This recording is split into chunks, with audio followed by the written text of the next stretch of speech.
Steve Forbes, the publisher of Fortune magazine, once remarked, "You make more money selling advice than following it. It's one of the things we count on in the magazine business, along with the short memory of our readers." Are you ready to make the most of the only life you have? To make smart money choices focused on achieving what you care about most? Here to help you balance living well today without sacrificing your tomorrow is the Retirement Answer Man, Roger Whitney. Well, hey there. Welcome to January 2017. This is the prediction season. What are the markets going to do this year in the Trump presidency? Well, that's something that's on a lot of people's minds. We're going to talk about that in the Hot Topic segment, along with answering your questions, listener questions in practical planning. Before we do that, a couple things. Number one, I would like to remind you or encourage you to go to rogerwhitney.com/blog. In addition to the show notes, which will give you timestamp show notes for this show, every show, you'll also see every Monday I am publishing an original article on the blog about something to do with walking this journey towards retirement. And I'm working it so each one has some actionable things that you can do, some concrete steps you can take to start to deal with whatever topic it is that we're talking about. Last week's article was about the top fears in investing.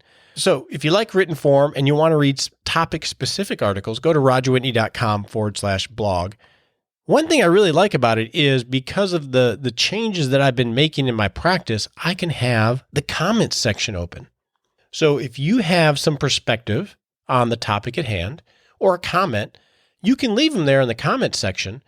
Others can chime in about their perception or experience on that topic, and I'm going to be in that comment section on all the articles. So if you post something, whether it's a question to me or a comment, I'm likely going to reply to you. So it's a great way that we can communicate a little bit together in real time almost. So go check out rogerwhitney.com/blog. By the way, I'll have a link to that article in every Six Shot Saturday. So if you'd like to get it in your inbox, you can sign up for Six Shot Saturday and get it that way. The second thing I want to mention real quick, and I'm excited about this, February 1st, we're starting Retirement Plan Live. I have the subject. Many of you have stepped up. I appreciate everybody that put their name in the hat and everyone I got to talk with. We'll be doing another one this year, so there'll be plenty of opportunities for that. For now, though, in February 1st, we are starting with Kim and her husband. They are in their 50s. They got a few kids and no pension. They were around the qualifications that we laid out. And you're going to learn a little bit more about Kim here in the next couple of weeks. But starting February 1st, you're going to hear our conversation about what their ideal retirement is and be able to follow along throughout the month of February. Now, just like last shows, each week I will send you a summary of their situation each step along the way. So if you're signed up for Six Shot Saturday, you'll get those. And then in late February, we're going to have the live Retirement Plan Live webinar where you'll be able to see online as we walk through step by step all the details of the plan and hear live along with Kim whether she's going to be able to achieve their ideal retirement. Now, to get all those things, you need to be signed up for Six Shot Saturday email. You just go to rogerwhitney.com and put in your first name and email, and you'll start getting that every Saturday. Now, the big question of the day, what's going to happen in the markets? What's our prediction for this year? We'll get to that right after this disclaimer.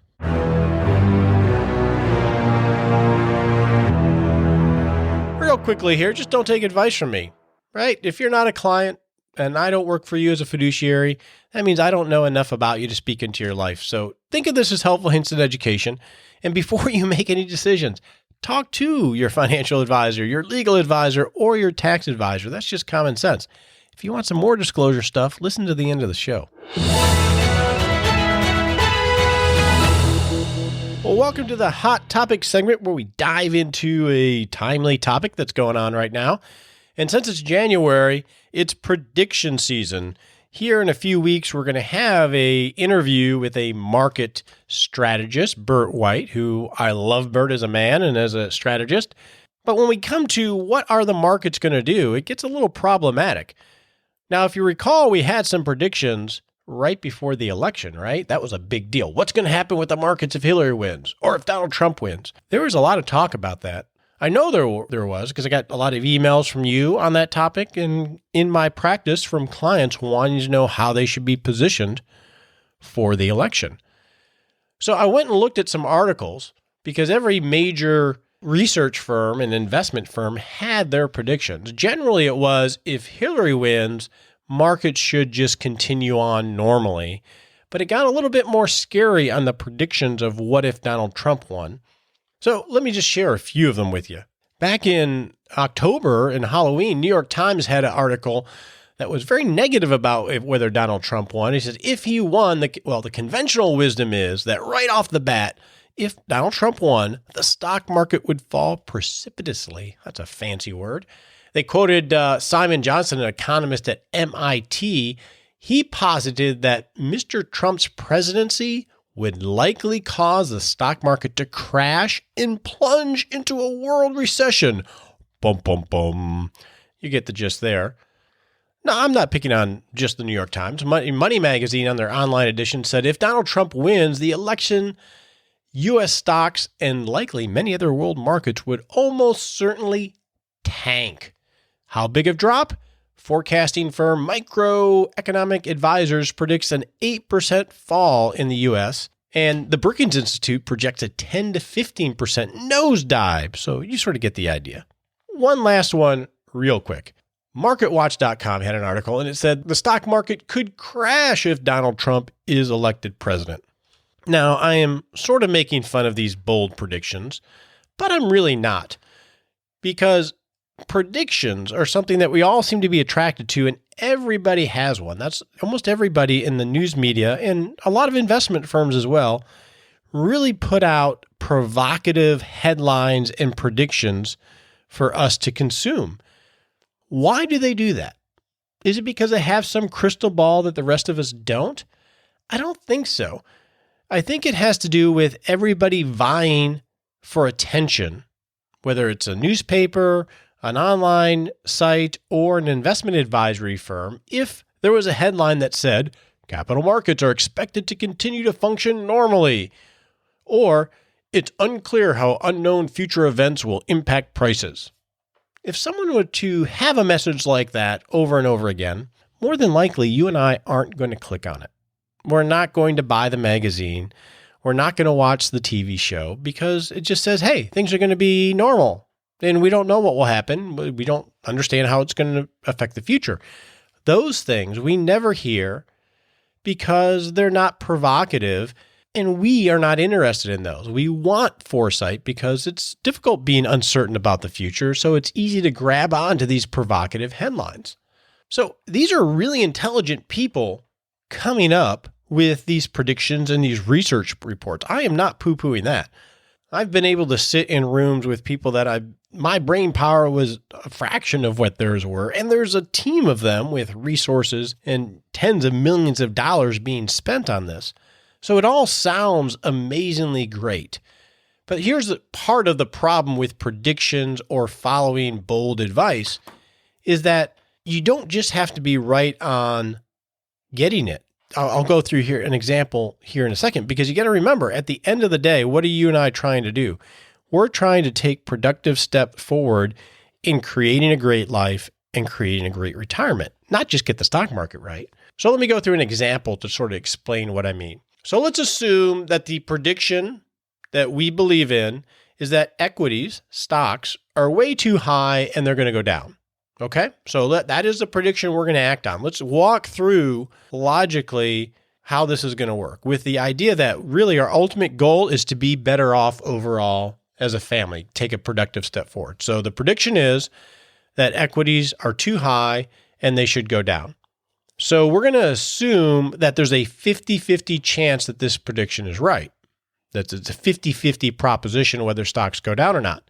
Does acting on this prediction give us a 50-50 chance of being better off overall?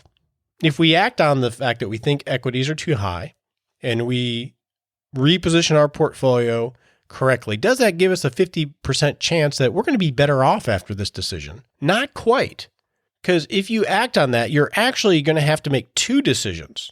So you're going to have to make the decision to reposition yourself because equities are too high and you want to avoid them falling. But you're also going to have to make the decision to get back in or reposition your portfolio back to neutral, or maybe if you think they're too low, to overweighting equities after the fact. So you don't just have one decision, you have two different decisions. A great example of that in the last decade or so is the 2007-2008 downturn. There were many firms for various reasons and individual investors that avoided a lot of the downturn in 2008, but failed to get back in and missed all the upside. So overall, they ended up not being in a better position for their family overall. Yeah, they avoided the downturn, but they avoided all the good as well. So it's not quite as easy of just, I got a prediction, I got an act on it. So if we have these two decisions to make, in the first one, that stocks are too high and they're going to go down, we're going to say that's a 50-50 chance that's correct. And we'll assume it's 50-50 chance that the second decision of getting back in or overweighting equities, we have a 50-50 chance of that being correct. When you combine those together and look at what your odds of success of being better off overall are, it's about a 1 in 4. No, it is a 1 in 4. So you have a 50-50 chance of being correct on your first prediction. The stocks are too high. And then at some point, you're going to say they're reasonably valued or they're undervalued. So I have to make the second decision to get back in or to overweight. Well, you combine those two decision sets together, you get a 1 in 4 chance of being right on both counts and being better off overall. That's not great odds. Even if we say that you have a 70% likelihood on both decision sets, that you have a 70-30 chance of being right on that stocks are too high and they're going to go down. And then we say you got a 70-30 chance that you're going to choose the right time to get back in.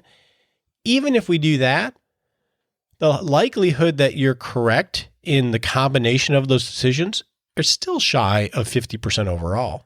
So if our goal is as a family or as a personal investor to position ourselves in our investment portfolio so we can better our family position, maybe that's retiring a little bit earlier, maybe that's living a little bit better in retirement or whatever it is, if that is really the ultimate goal, do we really want to go down the path of following predictions? Because listening to them is really useless unless we actually act on them once we think that they're right. If we do that, we actually have two decisions that we make. And the odds of us making those two decisions to ultimately get us to a better position are 1 in 4. Do we even really want to play that game when we have so many different or better decisions that we can focus on to help position ourselves for the future? So what do we do other than follow these predictions? What are decisions that we should probably spend a lot more time on than positioning our portfolio for some prediction or inclination of how we think markets are going to do? Well, I think we should focus on high value activities like casting a vision of what we want out of our life and having those active discussions, dreaming up that ideal retirement together and prioritizing. I think a second high value activity would be to have little conversations about our cash flow. What is our income situation? What is our spending situation? And where are the risks and opportunities that we can execute on to improve that situation? Third is looking at your net worth and deciding how much liquidity should I have on my balance sheet? How much should I be paying off debt? And then how do I position my long-term investment assets to work towards a better life for me? Managing that balance sheet, that little conversation about balance sheets. Now, when it comes to portfolios, what should we focus on what are high value activities in the portfolio? Well, I think the number one high value activity is in the context of where we want to go and all the resources we have, what is the right size amount of investment risk we should take? Not risk tolerance. We've talked about this before. What is the minimum effective dose of investment risk that we need to endure to get the job done? And we've talked about that concept before. And then another one would be, how do we harness the power of the financial markets, investment markets, to help move us towards that in a very intelligent way. All those things we should be spending a lot more time on than what market predictions say. Now, those aren't as sexy, I get that, but it's just something to think about. When you think about it from an odds point of view, you realize how detrimental consuming market predictions and acting on them could be to your financial future. With that, let's get to your questions and the things that you're wondering about.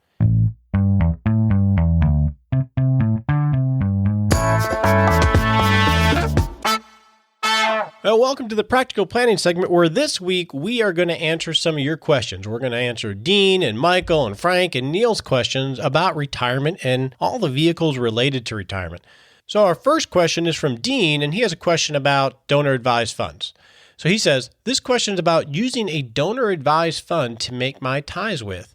We are retired, 58 and 59. We got a $1,500 pension, about $2,400 a month coming in from a wife benefit, and then about $2,100 a month coming in from Social Security. And they have a net worth of about $1.2 million, with most of that in IRAs and 401ks. So his comment is, we have plenty of income and no debt. And I was thinking of funding a donor-advised fund to pay ties with for the next 10 to 12 years of about $75,000 to $100,000. Would that be a good move? Going to the tide to looking for the best way to get a tax break.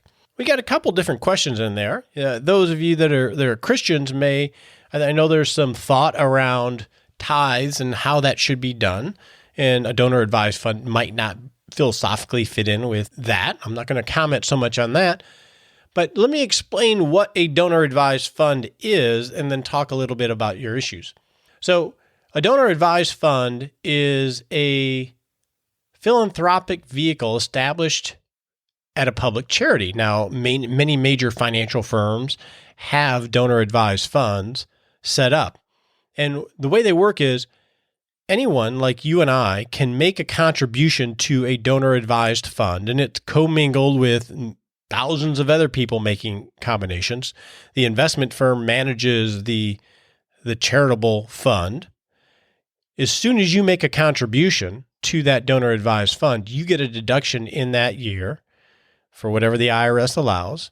They handle the administration of a donor-advised fund and invest the money along, sort of like it's a mutual fund typically. So they invest the money with your money and everybody else's in a very diversified portfolio. So your donation can grow over time.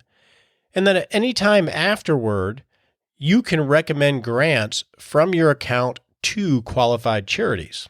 So if you're looking at making a charitable contribution and you're not sure which charity to give it to, but you want the deduction, or you want to do a family foundation, which is expensive to set up and expensive to administer, this is a simple way to accomplish those things. You could have a lot of the benefits of a family foundation without all the regulatory and administrative hurdles by using a donor-advised fund. Or if you have monies and you know you're charitably inclined and you want the tax deduction, but you don't know what charity to give it to, you can use a donor-advised fund, make the contribution, take the deduction based on the IRS rules, and then later on say, okay, I put in that $100,000, give $5,000 to that charity, then $5,000 to that charity, and then $5,000 to that charity, or whatever numbers you're thinking of, or all of it to one. A donor-advised fund gives you a lot of flexibility to do those types of things. Now, one of your questions, Dean, it looks like, is that a lot of this would come from a tax-deferred account. Now, I know that you can do qualified charitable donations via an IRA or 401k. They're typically limited up to $100,000 per year. And if I recall, you have to be at least 70 and a half to do what's called a QCD to a charity. So in your case, this may be something premature if you want to do it from your qualified account. Now, I would talk to your CPA to see if there are some ways that you can do this before you're 70 and a half. In fact, as I think of this, though, it can be made to a qualified charity, but you can't do a QCD to a donor-advised fund. So that may be a limitation here. What I'm unclear about, Dean, is why would you use a donor advised fund rather than making the tithe directly to your church or whatever institution that you use? In general, I do like the concept of donor advised funds, though, although they do get a little bit of a bad rap from charitable organizations, mainly because a lot of times people will make contributions to a donor advised fund, but never really make a lot of distributions out to charities. So that money gets locked up until grants are made, and charities are always looking for money and always need money, so it frustrates them a little bit.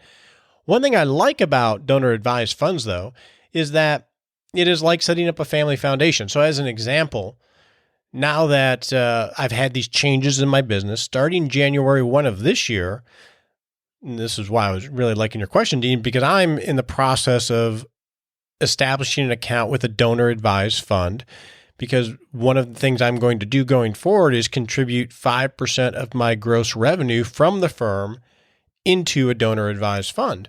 So 5% of whatever gross revenue we have each year. My plan is to donate that into a donor advised fund and then let that accumulate for a couple of years.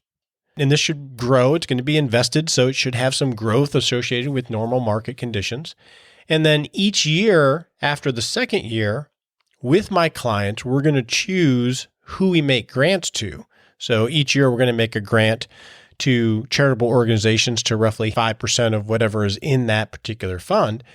And God willing, that will grow over time. So it's like I've created a family foundation.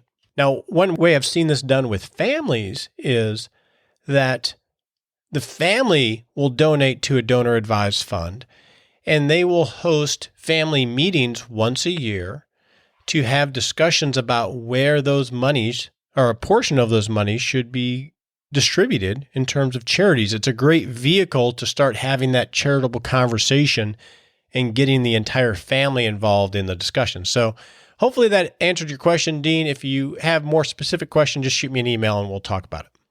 Our second question comes from Frank on employer stock option plans.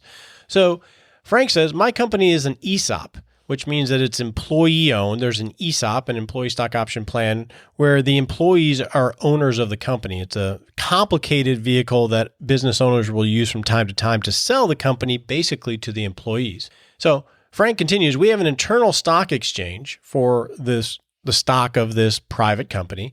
Our 401k match is done completely in company stock, and we cannot sell, transfer, or diversify these funds until we leave the company. As a result, my portfolio is 40% of this company stock, this private company. Our company stock has performed poorly over the past few years, and my portfolio is suffering negative annual returns. Is this legal? Is this a violation of the Safe Harbor Act? Good questions. So ESOPs are very strange animals. The way it's set up, Frank, here are some things to think about. Every year, your employer must offer qualified individuals the chance to diversify. So to qualify, generally, you must be 55 or older and have completed 10 years of participation in the ESOP. So if you qualify, then you have the right to diversify up to 25% of the company stock for up to 5 years. Now, in the 6th year, I believe it's you can diversify up out of 50% of the company stock. So it's although it is a qualified plan, it is a very complicated plan that ties you pretty much into the ownership of the stock that they contribute, unless you're over 55 and you meet these qualifications. So from that aspect, you really don't have a lot of flexibility, or if any flexibility, Frank, in being able to diversify out of the company. So what can you do? Well, number one, you can maximize your contributions and assure that they're diversified outside of the company stock and or industry. So this money that the company is contributing on your behalf, you can't really do anything about. But you can make contributions to your retirement plan and try to diversify that out as much as you can. I would definitely, number two, is review the summary plan description to make sure there aren't some unique options to the plan that you might have overlooked. Thirdly, what I would do is have the profit sharing portion, the amount that gets put into that company stock, I would list that separately from your contributions, which are totally diversified.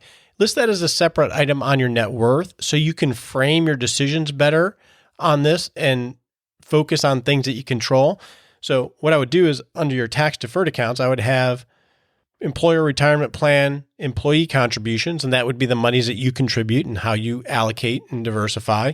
And then I would have your ESOP with the company stock listed as a separate item so you can better monitor how out of whack it is, but also so you can realize I can't do anything with that part, but I can make sure I can do something with that.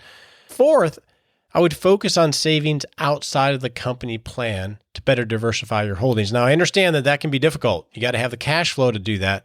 But if you look at it from a balance sheet perspective, you basically have ownership, substantial maybe, in a private company. And it, by design, a private company typically does not have a liquid market. And if the company, if it's substantial enough, and you look at it on your net worth, it may be, maybe I need to look at better positions. So because this is so at risk because of how poorly the company is doing, it really depends on how big of chunk this is on your balance sheet. So unfortunately, you don't really have a lot of options here, Frank, but it is not in violation of the Safe Harbor Act or ERISA. It is part of the plan. I would definitely review your plan description though, just to see if you do have any options. Okay, our last question comes from Neil, and it's on Social Security. Now, Neil says he and his wife, Betty, are both 61, and Betty's Social Security benefit at full retirement is less than half of Neil's. Can she start taking her benefit early, say at age 62, and have a reduction, and then move up to the spousal benefit at age 66? It seems like a simple strategy, but I have not heard others doing this. So basically what Neil's saying is, we're both 66. Next year when my wife turns 62, can she file for her benefit early and takes the reduction of about 25%?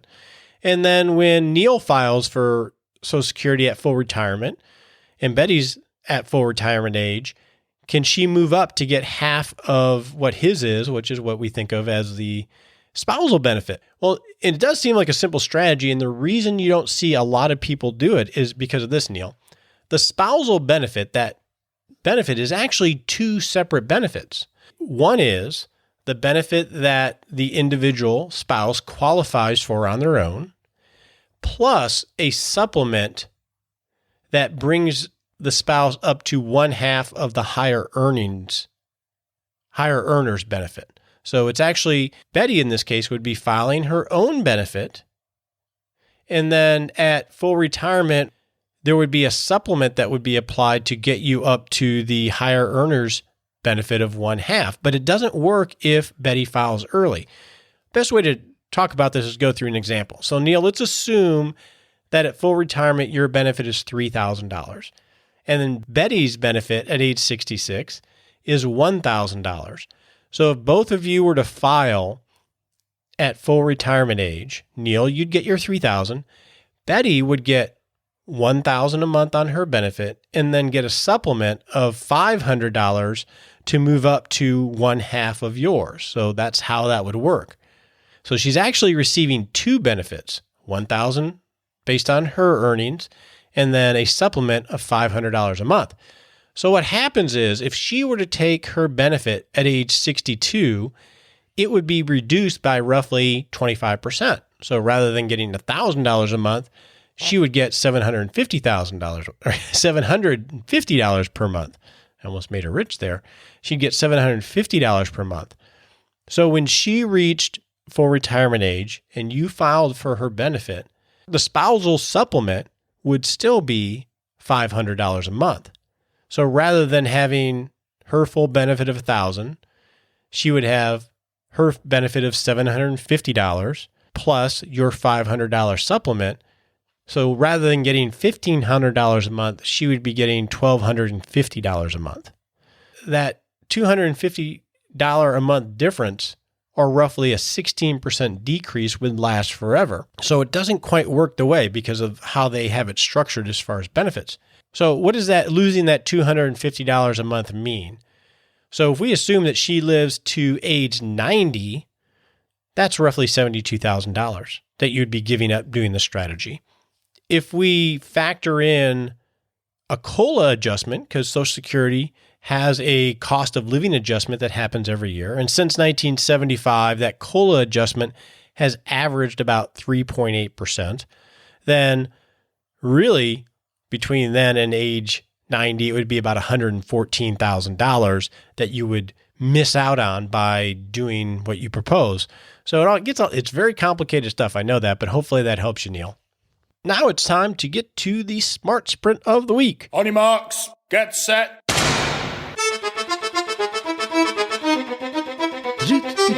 Welcome to the Smart Sprint segment where we set a bogey for the next 7 days to take a little step forward in being intentional about our financial decisions. So, your assignment for the week, in the next 7 days, update your net worth statement. In the next 7 days, get the balances of all your accounts at the end of the year and update all the values so you have a net worth statement ending 12/31 of 2016. This is a really important document. We've talked about it a lot. If you're not sure how to create a net worth statement and you've never done one before, go to the Retirement Learning Center at rogerwhitney.com, and I have a worksheet there that you can use to create your first one. But I'm challenging you to do this in the next 7 days because this is your dashboard that you want to look at when you're deciding how to determine how much emergency fund you're going to have, what you're going to do with that bonus, all those types of things. It's a really important document, so get it done in the next 7 days. Now, let's go figure out how to be happy. I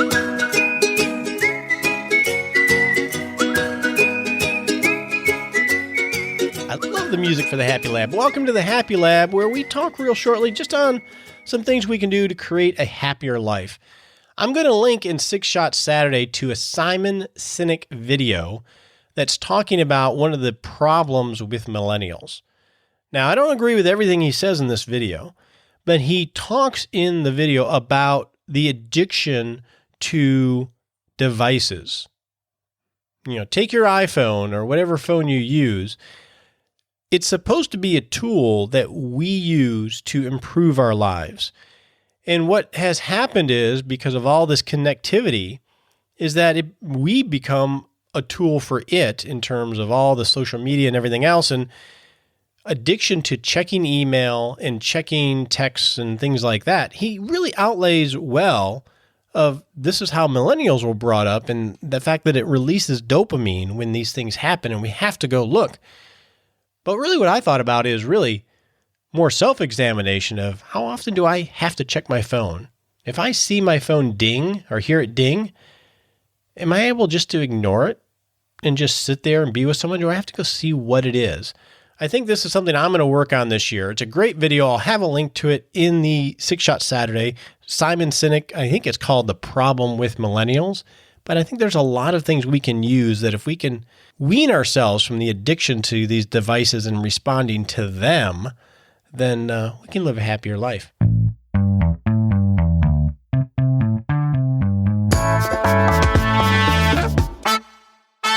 Hey, I want to thank you so much for joining me on Retirement Answer Man Show this week. Check out the blog at rogerwhitney.com.